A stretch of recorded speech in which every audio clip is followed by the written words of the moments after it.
പാട്ട് ഇഷ്ടമില്ലാത്ത ആളുകൾ പൊതുവെ കുറവാവൂലേ. ഇപ്പം നമുക്ക് പാട്ട് കേൾക്കാനാണെന്നുണ്ടെങ്കിലും നമുക്ക് ഇപ്പോൾ പ്രൊഫഷണലി പാടാൻ അറിയില്ല എന്നുണ്ടെങ്കിലും പാടും. എല്ലാവരും പാടും എന്ന് ചോദിച്ചാൽ എല്ലാവരും പാടും. ഹിബ അങ്ങനെ ഹിബ പാടുന്നത് കേട്ട് കഴിഞ്ഞാൽ ഇവിടുത്തെ ഓഫീസിൽ എനിക്കിപ്പോഴും ഓർമ്മയുണ്ട്. ഹിബ ഒരു പ്രോഗ്രാമിന് ഇവിടെ കെന്നിയിൽ ഒരു പാട്ട് പാടി. എനിക്ക് തോന്നുന്നത് ജൂപ്പിറ്റർ മഴ പാടിയത്. അതിലൊരു ലൈൻ ഉണ്ട്, ചൊവ്വയിലൊരു മാളിക. ആ ചൊവ്വ എത്തിയ പാട്ട് നിന്ന് പിന്നെ ഹിബ കണ്ണുറക്കുമ്പോ മുന്നിൽ ആരും ഇരിക്കുന്നില്ല, എല്ലാരും പോയി. അതായത് ഹിബ വിഷയം മാറ്റുന്നില്ല. ഞാൻ പറഞ്ഞു വന്നതെന്ന് വെച്ച് കഴിഞ്ഞാൽ പാട്ട് നമുക്ക് ഭയങ്കര ഫീൽ തരുന്ന ഒരു കാര്യമാണ്. നമുക്ക് കൂടുതലും കുറച്ച് റിലാക്സേഷൻ കിട്ടുന്നത് ആക്ച്വലി പാട്ടിലൂടെയാണ്. അപ്പോൾ ഈ പാട്ട് കേൾക്കുന്ന ഒരു സമയം എന്ന് പറയുന്നത് നമ്മൾ മറ്റെല്ലാം മറന്നുകൊണ്ടാകും ചിലപ്പോൾ പാട്ട് കേൾക്കുക. എന്നിട്ട് ഈ പാട്ടുമായിട്ട് നമ്മൾ നമ്മുടെ ലൈഫിന്റെ സിറ്റുവേഷൻസ് ഒക്കെ കണക്ട് ചെയ്യും. അതായത് നമുക്കിപ്പോൾ സന്തോഷം വരുമ്പോഴും നമ്മൾ പാട്ടേക്കും, അതുപോലെ തന്നെ സങ്കടം വരുമ്പോൾ പാട്ടേക്കും.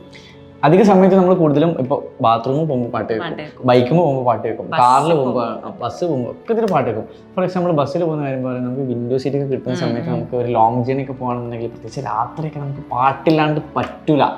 പാട്ട് മസ്റ്റാണ്, നമുക്ക് പാട്ട് നിർബന്ധമാണ്. അപ്പോൾ പാട്ടിലാണ് ഒരിക്കലും നമുക്ക് നടക്കില്ല.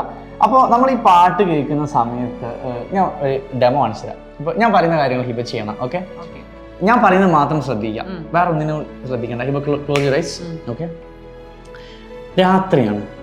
ഹിബ ഒരു ബസ്സിൽ കയറി, ലോ ഫ്ലോർ KSRTC ബസ്സിൽ കയറി. ഹിബക്ക് വിൻഡോ സീറ്റാണ്. ഹിബ ഒരു ലോങ് ജേർണി പോവാണ് to your favourite city Kochi. കൊച്ചിയിലോട്ട് ഹിബ രാത്രി വിൻഡോ സീറ്റിൽ ഇരുന്നു കൊണ്ട് ഹിബ ബസ്സിൽ ട്രാവൽ ചെയ്യാണ്. ആ സമയത്ത് പുറത്ത് ചെറുതായിട്ടൊരു മഴ പെയ്യുന്നുണ്ട്, ഒരു ചെറിയ രീതിയിലുള്ള ഒരു മഴ, നല്ല നിലാവുണ്ട്. അതിനിടെ കൂടെ അത്യാവശ്യം നല്ല രീതിയിൽ മഴ പെയ്യുന്നുണ്ട്. സോ ഹൈവേയിലൂടെയാണ് നിങ്ങൾ പോകുന്നത്, വിച്ച് മീൻസ് ടേണിങ്സ് ഒന്നുമില്ല, ഒരു സ്ട്രെയിറ്റ് റോഡിലൂടെയാണ് നിങ്ങൾ ബസ് പോയിക്കൊണ്ടിരിക്കുന്നത്. ബസ്സാണെന്നുണ്ടെങ്കിൽ ഭയങ്കര കാം ആൻഡ് ക്വയറ്റാണ്, റോഡിലൊന്നും അധികം ട്രാഫിക് ഒന്നുമില്ല, ഭയങ്കര ഫ്രീ ആയിട്ടാണ് ഇവിടെ ബസ് പോകുന്നത്. ഹിബ ഹെഡ്സെറ്റ് വെച്ചിട്ട് സ്പോട്ടിഫൈയിൽ തനിക്ക് ഇഷ്ടമുള്ള പാട്ടുകൾ ഇങ്ങനെ ഓരോന്നോരോന്നായി മെലഡി സോങ്സ് താനിങ്ങനെ പ്ലേ ചെയ്യണം. സോ അതിങ്ങനെ പ്ലേ ചെയ്തുകൊണ്ടിരിക്കുന്നുണ്ടെങ്കിൽ പെട്ടെന്നൊരു ആഡ് വന്നു. ആ ഒരു ആഡ് വന്ന സമയത്ത് എല്ലാ ഫീലും പോയില്ലേ. ആ ബസ്, ആ വിൻഡോ സീറ്റ്, ആ മഴ, ആ നിലാവ് എല്ലാം അടിച്ച് മിന്നിച്ച് പോയില്ലേ. എന്തെങ്കിലും ചെയ്യാൻ പറ്റുമോ? ഇനിയിപ്പോ ആ ആഡിന് സ്കിപ്പ് ആടുന്ന ഒരു ഓപ്ഷൻ വന്നെന്ന് വിചാരിക്കുക. അപ്പോൾ നമ്മൾ കണ്ണ് തുറന്നിട്ടല്ലേ ഇത് സ്കിപ്പായിട്ട് കൊടുക്കേണ്ടത്. അതിനർത്ഥം എന്താ, ആ ഒരു ഫ്ലോ അങ്ങ് പോയി കിട്ടി. ഇത്രയും നേരം നമ്മൾ കൊണ്ടുവന്ന ആ ഒരു മൂഡൊക്കെ കംപ്ലീറ്റ് പോയി. അപ്പൊ നമുക്കൊരു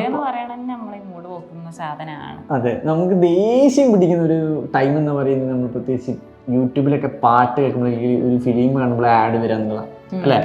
അപ്പൊ ഈ ആഡ് ഇല്ലാണ്ട് യൂട്യൂബിലെ പാട്ടുകൾ കേൾക്കാൻ നിങ്ങൾക്ക് ഞങ്ങൾ ഒരു അവസരം തരാണ്. അതിനുവേണ്ടി നിങ്ങൾ ചെയ്യേണ്ടത് എന്താണെന്ന് അറിയോ? വളരെ സിമ്പിളായിട്ട് അതാണ് യൂട്ടിഫൈ എന്ന് പറഞ്ഞിട്ടുള്ള ഒരു ആപ്ലിക്കേഷൻ.